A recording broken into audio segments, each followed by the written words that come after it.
नमस्कार दोस्तों, मेरा नाम है सोनू और आज का हमारा जो वीडियो है इसमें हम टेक्नोलॉजी से संबंधित कुछ प्रश्न करेंगे जो कि आपके कॉम्पिटिटिव एग्जाम्स में पूछे जाते हैं। तो चलिए शुरू करते हैं इस वीडियो को बिना ज़्यादा समय लिए। तो यहाँ पर आप देख सकते हैं टॉपिक है हमारा टेक्नोलॉजी रिलेटेड एमसीक्यू, यानी कि टेक्नोलॉजी का अगर मैं बात करूँ टेक्नोलॉजी, तो टेक्नोलॉजी के अंदर बहुत सारी चीज़ें आपकी आ जाती हैं। आपका कंप्यूटर, आपके इलेक्ट्रॉनिक इक्विपमेंट, ठीक है। तो दैनिक जीवन में आप जितनी भी चीज़ें देखते हैं इंटरनेट पर, डिजिटल, वो सभी आपकी टेक्नोलॉजी से संबंधित है, ठीक है। जितने भी इन्वेंशन है, जितने भी आविष्कार हैं, वो सब आपके टेक्नोलॉजी में आते हैं। तो वैसे कहा जाए तो टेक्नोलॉजी जो चैप्टर है वो काफ़ी बड़ा है, ठीक है। तो लेकिन सिर्फ नाम अलग है, लेकिन यहाँ पर मैं आपको बता देता हूँ कि according to the competitive exams थे, कॉम्पिटेटिव जो एग्जाम होते हैं उनमें अगर हम बात करें टेक्नोलॉजी की, तो सिर्फ कंप्यूटर की फील्ड से रिलेटेड ही कुछ प्रश्न आपके एग्जाम में आते हैं। इसके अलावा कुछ इलेक्ट्रॉनिक जो इक्विपमेंट होते हैं उनसे संबंधित कुछ प्रश्न आपके एग्जाम में आते हैं इस टॉपिक से।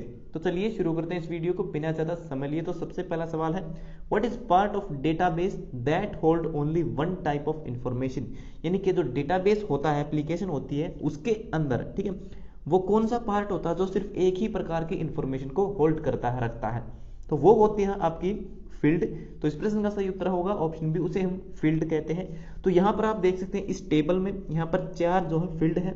सबसे पहली फील्ड है एम्प्लॉय, जिसमें एम्प्लॉयज के नाम है। उसके बाद है प्रोडक्ट, उन्होंने कौन कौन से प्रोडक्ट लिए। उसके बाद प्राइस है। उसके बाद सेल नंबर है, ठीक है। तो ये ऊपर की तरफ क्या है, ये अलग अलग फील्ड है और अलग अलग प्रकार की इंफॉर्मेशन को लिए हुए हैं, ठीक है। तो ये आपकी फील्ड कहलाती है। इसके अलावा अगर मैं बात करूं रिकॉर्ड की, तो ये जो पूरी की पूरी जो आपकी रो होती है, जिसमें आपकी सभी फील्ड से एक एक इंफॉर्मेशन अगर मैं कलेक्ट करूं तो आपकी पूरी एक रो बनती है, और उस पूरी एक रो को हम जो है रिकॉर्ड भी कहते हैं डेटाबेस के अंदर। दूसरा प्रश्न है, OS computer abbreviation usually mean, यानी कि कंप्यूटर शब्दावली के अंदर ओएस का मतलब क्या होता है। ओएस का मतलब होता है ऑपरेटिंग सिस्टम, जो कि ऑप्शन सी यहाँ पर आपका सही है। तीसरा प्रश्न है, हु डेवलप्ड याहू। तो याहू की शुरुआत किसने की थी, इसकी खोज किसने की थी। इसको डेवलप किया था डेविड और जेरी यंग नाम के व्यक्ति ने, जो कि ऑप्शन बी यहाँ पर आपका सही है। एक्सप्लेनेशन भी आप देख सकते हो, इट वाज फाउंड इन 1994, 1994 में जो इसकी शुरुआत की गई थी। जेरी यंग और डेविड फिलो नाम के व्यक्ति ने इसे बनाया था, जो कि ग्रेजुएट स्टूडेंट्स थे। कहाँ से, स्टैनफोर्ड यूनिवर्सिटी ऑफ कैलिफोर्निया से। चौथा प्रश्न है, dB computer abbreviation usually mean, ठीक है। तो कंप्यूटर शब्दावली के अंदर डीबी का मतलब क्या होता है। डीबी का मतलब होता है डेटाबेस, जो कि ऑप्शन ए यहाँ पर आपका सही है। पांचवा प्रश्न है, sometimes computers and cash register in food mart are connected to the UPS system, what does UPS mean. ठीक है, तो यहाँ पर पूछा गया है कि यूपीएस का मतलब क्या होता है। यूपीएस का मतलब होता है अनइंटरप्टेबल पावर सप्लाई, जो कि ऑप्शन डी यहाँ पर आपका सही है। यानी कि बिना रुके, ठीक है, इलेक्ट्रिक जो डिजिटल डिवाइसेस होते हैं उनको बिजली प्रोवाइड करना यूपीएस का काम होता है। साधारण शब्दों में इसे इन्वर्टर कहते हैं। आपके घर में जो इन्वर्टर होता है उसे हम यूपीएस कहते हैं। अगर आप किसी कॉम्पिटिटिव एग्जाम की तैयारी कर रहे हैं और अभी तक आपको कंप्यूटर की बेस्ट बुक नहीं मिली है, तो आज की इस वीडियो में हम आपके लिए लेके आए हैं एक ऐसी ई बुक जिसको पढ़ने के बाद आप किसी भी एग्जाम में आने वाले कंप्यूटर के सभी प्रश्नों को सॉल्व कर सकते हो। अब तक हजारों स्टूडेंट्स इस ई बुक का फायदा उठा चुके हैं। ये ई बुक कवर करती है SSC, CGL, CHSL, railway, bank, DRDO, IT, copper training officer, data entry operator और अन्य सभी जनरल कॉम्पिटिटिव एग्जाम्स को, क्योंकि इस ई बुक में आपको मिलता है 7000 प्लस क्वेश्चन का कलेक्शन, जो कि पुराने कॉम्पिटिटिव एग्जाम्स के क्वेश्चन पेपर से लिए गए हैं। इसमें सभी प्रश्नों को टॉपिक वाइज दिया गया है। पूरे इंटरनेट पर आपको किसी भी अन्य बुक में इतने सारे टॉपिक्स एक साथ देखने को नहीं मिलेंगे। इस ई बुक से आप कम समय में अच्छी तैयारी कर सकते हो। तो देर किस बात की है, अभी चाहिए इस वीडियो की डिस्क्रिप्शन में और पाइए इस ई बुक को बहुत ही अफोर्डेबल प्राइसेस में और निश्चित कीजिए अपनी सफलता को। छठा प्रश्न है, who co founded Hotmail in 1996 and then sold the company to Microsoft. तो 1996 में हॉटमेल की शुरुआत किसने की थी। तो इसको डेवलप किसने किया था, इसको डेवलप किया था सबीर भाटिया नाम के व्यक्ति ने, जो कि ऑप्शन सी यहाँ पर आपका सही है। और बाद में जो है माइक्रोसॉफ्ट कंपनी ने इसे खरीद लिया था हॉटमेल को। सातवां प्रश्न है, dot JPG extension refers usually to what kind of file. तो जेपीजी जो एक्सटेंशन है वो किस प्रकार की फाइलों का होता है। तो जेपीजी होता है आपकी, आप मोबाइल से जब भी कोई फोटो लेते हो, ठीक है, कोई जो भी इमेज आपके मोबाइल में होती है वो ज्यादातर जो होती है वो आपकी जेपीजी फाइल नेम एक्सटेंशन से ही होती है। तो जेपीजी क्या है, इमेज फाइल का एक्सटेंशन होता है, जो कि ऑप्शन डी यहाँ पर आपका सही है। आठवां प्रश्न है, in what year was the @ symbol chosen for its use in email addresses.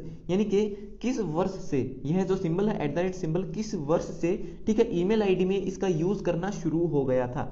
ठीक है। तो सबसे पहले कब शुरू किया गया था, इसका इस्तेमाल किया गया था सबसे पहले 1972 में, जो कि ऑप्शन बी यहाँ पर आपका सही है ऑप्शन के अनुसार। ठीक है, रियलिटी में तो 1971 में हुआ था, लेकिन ऑप्शन में अगर 72 है तो भी आपका सही उत्तर होगा। तो 8वें प्रश्न का ऑप्शन बी आपका सही है। एक्सप्लेनेशन भी आप देख सकते हैं, रे टॉमलिंसन, ठीक है, जिन्हें फादर ऑफ ईमेल भी कहते हैं, Ray Tomlinson is credited as the inventor of email, जिन्होंने ईमेल को खोज की थी। 1971 he developed the first system able to send mail between users on different hosts across the ARPANET using the @ sign to link the username with the destination server। यानी कि username और server दोनों को जोड़ने के लिए जो @ सिंबल यूज किया गया था वो 1971 में किया गया था।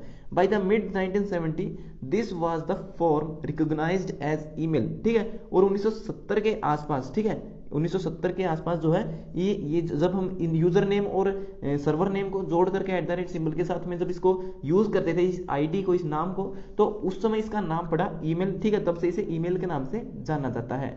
.txt extension refers usually to what kind of file. तो जो .txt फाइल होती है वो किस प्रकार की फाइलें होती हैं, वो होती है आपकी टेक्स्ट फाइल। जैसे ही आप नोटपैड के अंदर कोई फाइल तैयार करते हो तो नोटपैड के अंदर जो भी फाइल तैयार होती है उसका एक्सटेंशन नेम होता है .txt, यानी कि उसके अंदर सिर्फ और सिर्फ टेक्स्ट होते हैं, किसी भी प्रकार की इमेज, वीडियो, ऑडियो, इस तरह की फाइल उसके अंदर नहीं होती है। 10वां प्रश्न है what was the first ARPANET message. ठीक है, तो ARPANET यानी कि एडवांस रिसर्च प्रोजेक्ट एजेंसी जो नेटवर्क है, ठीक है, उन्होंने जो पहला मैसेज भेजा था वह क्या था। तो पहला जो मैसेज था वो था LO, जो कि ऑप्शन ए यहाँ पर आपका सही है। और यह जो मैसेज था ये इकट्ठा नहीं भेजा गया था, यह जो मैसेज था ये एक एक लेटर, पहले L भेजा गया, उसके बाद में O भेजा गया। ठीक है, तो एक एक कैरेक्टर करके भेजा गया था, और बाद में जो है ये मैसेज पूरा नहीं भेज पाए थे, लेकिन बाद में हुआ क्या कि ये मशीन क्रैश हो गई थी। ठीक है, लेकिन जो स्टार्टिंग में मैसेज भेजा गया था वो था सिर्फ LO। हालांकि और भी काफी सारे वर्ड भेजने वाले थे, लेकिन जैसे ही L और O इन दो कैरेक्टर को भेजा गया वो मशीन क्रैश हो गई, जिससे ये पूरा मैसेज नहीं भेज पाए। ठीक है, तो 10वें प्रश्न का जो ऑप्शन ए है यहाँ पर आपका सही है। तो ये हो गए हमारे आज के सभी प्रश्न कंप्लीट। सो वीडियो देखने के लिए धन्यवाद। अगर आपका कोई सवाल है तो आप कमेंट बॉक्स में लिख करके पूछ सकते हो। तो मिलते हैं हमारी अगली वीडियो में, तब तक के लिए नमस्कार।